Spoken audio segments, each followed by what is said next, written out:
दोनों लोकसभा राज्यसभा के सांसद और सारे विधायक और विधान पार्षद और पार्टी के नेता सब लोग। भाजपा से क्या दिक्कत हो गई? सारी मीटिंग आज हुई और सब लोगों की इच्छा यही हुई है कि हम लोगों को एनडीए छोड़ देना चाहिए। तो जैसे ही एनडीए छोड़ने का निर्णय सब लोगों की थी तो हमने उसी को स्वीकार कर लिया और आकर के यहाँ जो एनडीए की सरकार में हम मुख्यमंत्री थे, हमने मुख्यमंत्री पद से इस्तीफा सौंप दिया। अश्विनी चौबे তিনি কি বলছেন দেখুন। नगण्य संख्या में थे, उनको हमने मुख्यमंत्री बनाया था। ये दो बार जनता को छलने का काम किया। ये अहम और बहम के शिकार है। अहम और बहम के शिकार जदयू, अहम बहम के शिकार और नीतीश जी उसके असली मरीज है। एक बार फिर से आरजेडी के साथ वो गठबंधन में जाने वाले। भाई जब नाश मनुज पर छाता है, पहले विवेक मर जाता है। विनाश काले ने विपरीत बुद्धि, तो विनाश काल जब होगा तो बुद्धि तो विपरीत होगा। कहां गए वो भ्रष्टाचार जीरो टॉलरेंस वाले? कहां गए जरा पूछिए। फिर भ्रष्टाचारियों के साथ गला मिला रहे। समाजवादी पार्टी नेता अखिलेश यादव की बोलें देखो। ये अच्छी शुरुआत है। आज के दिन जब अंग्रेजों के खिलाफ नारा दिया था भारत छोड़ो, अगर बिहार से ये नारा आया कि भारतीय जनता पार्टी भगाओ, मुझे लगता है कि और प्रदेशों में भी इसी तरीके से बहुत जल्दी भारतीय जनता पार्टी के खिलाफ पॉलिटिकल पार्टीज भी खड़ी होंगी और जनता भी खड़ी होगी। गठबंधन में क्या तय होता है, क्योंकि गठबंधन जब बनता है तो बहुत सी चीजों पर मिलजुल करके फैसला लेते हैं। मुझे उम्मीद है कि मिलजुल करके कोई ऐसा निर्णय लेंगे जिससे हमेशा भारतीय जनता पार्टी दूर रहेगी।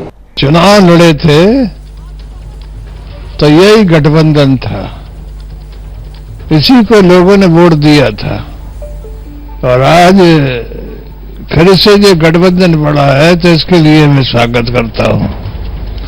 और ये नेचुरल है, स्वाभाविक है। यानी इसी गठबंधन के जरिए सरकार बनी थी, तो बीच में जो है वो नीतीश जी चले गए थे बीजेपी में, बीजेपी के साथ। लेकिन आज उनको भी समझ आ गया, तो एक तरह से जो है वो पुराना जो गठबंधन था उसकी एक बड़ी जीत है। सर, नीतीश जी ने अपनी पार्टी की जो बैठक की उसमें ये कहा, जैसे आपने अभी कहा कि नीतीश जी को भी समझ आ गया, उन्होंने कहा कि बीजेपी जनता दल यूनाइटेड को कमजोर कर रही थी, इस वजह से उन्होंने चीटेड फील किया। नहीं, बात ठीक है। जब वो ये कह रहे हैं तो जो है वो तो अच्छा हुआ वो इस समय गठबंधन में फिर सब लोग इकट्ठे हो गए। नहीं आज नहीं कल वो जो कह रहे थे वो तो होना था।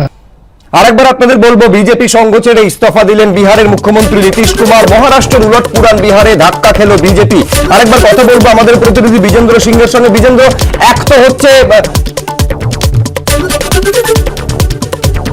গত নির্বাচনে একেবারে পরস্পর বিরোধী পক্ষ হিসেবে জেডিইউ, বিরোধী পক্ষ হিসেবে আরজেডি এবং জেডিইউ তারা ময়দানে নেমেছিল। এবার কোন শর্তে তারা আবার একসাথে আসছে আমি বিজেন্দ্রের কাছে আসবো, তবে তার আগে নীতিশ কুমার কি বলছেন।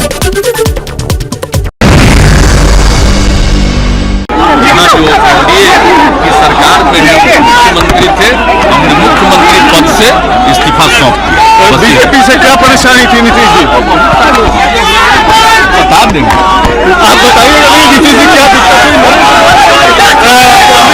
क्या 24 में प्रधानमंत्री के उम्मीदवार होंगे?